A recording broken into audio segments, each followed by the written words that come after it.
Hello everyone, hope you all are doing good. So now I'm going to discuss the topic that is of lifelong learning. ठीक है जी, M eight fourth same का ये topic है और BEd में भी ये टॉपिक है लाइफलॉन्ग लर्निंग में। सेंटर और स्टेट लेवल ऑर्गेनाइजेशंस बताने हैं हमने जो मैनेज करते हैं अडल्ट एजुकेशन प्रोग्राम्स को। ठीक है जी, हमने कुछ ऑर्गेनाइजेशंस के बारे में यहाँ पे डिस्क्राइब करना है और ये क्वेश्चन इंपॉर्टेंट भी है, आ सकता है पेपर में कि आप ऑर्गेनाइजेशंस बताइए कौन कौन सी है जो अडल्ट एजुकेशन प्रोवाइड करती है। ठीक है, so adult education aimed at extending educational option to those adults those who have lost the opportunity and have crossed the age। ये तो आप सबको पता है कि अडल्ट एजुकेशन उन लोगों के लिए होती है जिनकी फॉर्मल एजुकेशन की, ठीक है, जो स्कूल में पढ़ने वाली एज होती है ना, वो निकल चुकी है। अब वो क्या है, उनको क्या है, एक कोई सर्टिफिकेट चाहिए आगे जाके कोई नौकरी करने के लिए, तो इस वजह से वो एजुकेट होना चाहते हैं। ठीक है जी, वो होती है अडल्ट एजुकेशन। तो उसके लिए कुछ क्या है, ऑर्गेनाइजेशंस बनाई गई, कुछ स्टेट लेवल पे, कुछ सेंटर लेवल पे। ठीक है, उसके बारे में हम डिस्कस करेंगे। तो सबसे पहली ऑर्गेनाइजेशन है अडल्ट एजुकेशन बरुआ। ठीक है, जो अडल्ट एजुकेशन बरुआ है has its office housed at Department of School Education and Literacy, Mission of Education, Shastri भवन, न्यू दिल्ली में ये सेटअप हो रखा है। ठीक है जी, नहीं कुछ याद आता सिंपल लिखो, अडल्ट एजुकेशन बरुआ है जो वो न्यू दिल्ली में शास्त्री भवन में सिचुएटेड है इसका डिपार्टमेंट। ठीक है, adult education Barua is divided into 6 sections. ये 6 सेक्शंस में डिवाइड है और हर एक सेक्शन का अपना मैंडेट है ऑफ वर्क एंड रिस्पॉन्सिबिलिटी। ठीक है जी, ये अडल्ट एजुकेशन के लिए काम करता है। इसको 6 सेक्शंस में डिवाइड किया गया है। हर एक जो सेक्शन है उसकी क्या है, अपनी एक रिस्पॉन्सिबिलिटी है जो उसको पूरी करनी है फॉर द अडल्ट्स। ठीक है जी, सिंपल वर्ड्स में मैं आपके लिए लेके आई हूँ, जस्ट आपको पता होना चाहिए कि कौन कौन से ऑर्गेनाइजेशंस हैं। Then second organisation is NLMA, जिसका पूरा नाम है नेशनल लिटरेसी मिशन अथॉरिटी।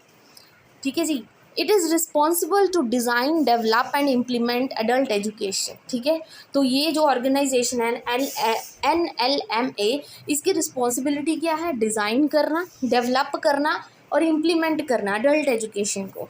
ठीक है, programme in the country. It exercise the policy and planning, developmental promotional activities करवाते हैं ये, technology demonstration, development, monitoring and evaluation in the country. मतलब जो भी है, जितनी भी एडल्ट एजुकेशन है उसको इवेल्युएट करना, टेक्नोलॉजी को इंक्लूड करना, प्रमोशनल एक्टिविटीज़ करवाना। ठीक है जी, ये सब किसके अंडर आ जाता है, NLMA के अंडर आ जाता है। फिर next come adult education and NEP 2020 तो आपने सुना होगा, नेशनल एजुकेशन पॉलिसी। ठीक है जी, मोदी जी के अंडर है ये। कब लॉन्च हुई थी, 29 जुलाई 2020 को। It has recommended that strong and innovative government initiative for adult education, adult को एजुकेट करो, और involvement and smooth and beneficial integration of technology, और टेक्नोलॉजी को भी इंक्लूड करो अडल्ट एजुकेशन में। एम क्या है कि 100% लिटरेसी हो, हर कोई पढ़ा लिखा हो, कोई भी पीछे ना रहे, इसका एम यही है NEP 2020 का। ठीक है, इसने 5 कंपोनेंट्स रेकमेंड किए थे अडल्ट एजुकेशन के लिए NEP ने। पहला, फाउंडेशनल लिटरेसी एंड न्यूमरेसी, कि सबको क्या है, सिंपल जो मैथमेटिक्स है वो आनी चाहिए ताकि वो डेली लाइफ में यूज़ कर सके। फिर क्रिटिकल लाइफ स्किल्स, ठीक है, सिखानी उनको। फिर उनको वोकेशनल स्किल्स सिखानी जो आगे जाके उनकी लाइफ में काम आए, थोड़ा उनका काम धंधा चले, वो कुछ कमा पाए थोड़ा बहुत।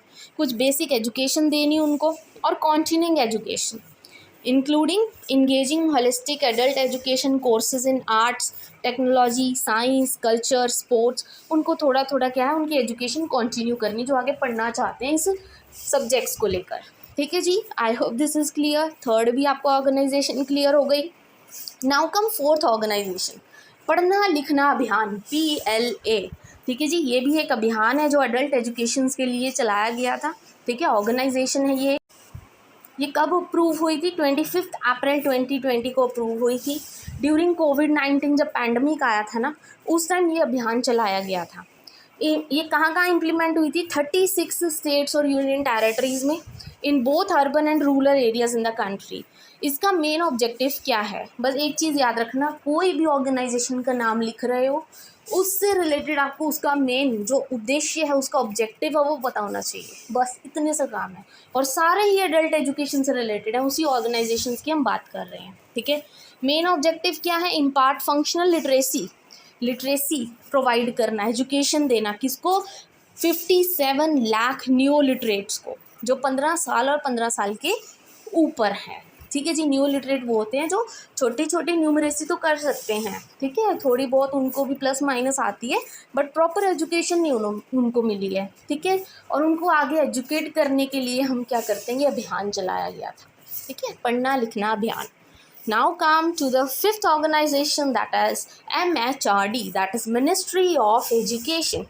ठीक है, ये इंडिपेंडेंस के टाइम पे आई थी 15 अगस्त 1947 को। ठीक है, फर्स्ट एजुकेशन मिनिस्टर थे वो कौन थे? मौलाना अबुल कलाम आज़ाद। एंड ब्रॉडली ये 2 डिपार्टमेंट्स में डिवाइडेड थे। ठीक है जी, ये जो मिनिस्ट्री ऑफ एजुकेशन है ये 2 जो डिपार्टमेंट्स हैं उसमें डिवाइडेड है। पहला जो डिपार्टमेंट है वो डील करता है primary, secondary, higher secondary education, adult education and literacy से, और जो दूसरा है वो यूनिवर्सिटी लेवल पे जो एजुकेशन प्रोवाइड की जाती है उनसे डील करता है। टेक्निकल एजुकेशन और स्कॉलरशिप्स वगैरह, उनसे रिलेटेड जो भी काम होता है वो सेकंड डिपार्टमेंट में किया जाता है। ठीक है जी, next, it works for universalisation of elementary education, ताकि सबको एजुकेशन प्रोवाइड हो उसके लिए काम करती है मिनिस्ट्री ऑफ एजुकेशन। और यहाँ पे मिड डे मील्स प्रोवाइड किए जाते हैं, एडल्ट एजुकेशन स्कीम्स चलाई गई हैं इनके द्वारा। Educational scheme of madrasas and minorities are run by the Ministry of the Education. I hope this is clear. ठीक है जी, अब आते हैं next and the last organisation, that is NAEP, national adult educational programme. कब launch हुआ था? 2 अक्टूबर 1978 में। In order to eradicate illiteracy को ख़त्म करने के लिए एंड अमंग द अडल्ट्स, किन किन के लिए था? From the age group of 15 to 35 years NAEP organisation चलाई गई थी। ठीक है, मेन ऑब्जेक्टिव इसका यही था कि लिटरेसी रेट ज़्यादा हो जाए। ठीक है जी, और ज़्यादा एडल्ट्स सेल्फ डिपेंडेंट बने, दूसरों पे डिपेंड ना हो, और एजुकेशन को वर्क से रिलेट किया जाए और लाइफ सिचुएशन से रिलेटेड हो, जितनी भी एजुकेशन दी जाए एडल्ट्स को। ठीक है जी, so these all are the organisation. I hope आज की वीडियो ये आपके लिए यूज़फुल रही होगी। अगर आपको अच्छी लगी हो then please don't forget to like and subscribe my channel. Thank you very much.